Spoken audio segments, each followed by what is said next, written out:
Bu 3 dollardan ibarət lot 2 gün əvvəl hərracda təxminən 300 dollara satılıb.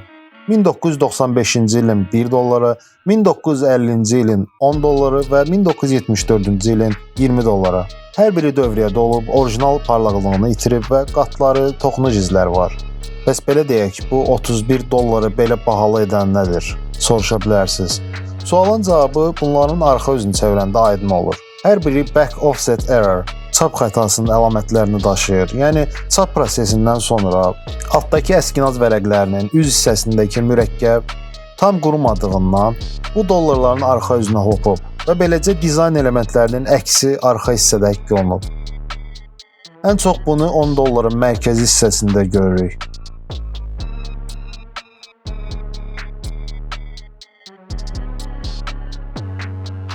$20 əskinazda isə mürəkkəb daha çox kənar hissədə artıq düşüb və ya natamam quruyub. Dediyim kimi bu lot noyabrın 25-də $288 təxminən 440 manata çəkici altına gəlib. Videonu bəyənməyi unutmayın.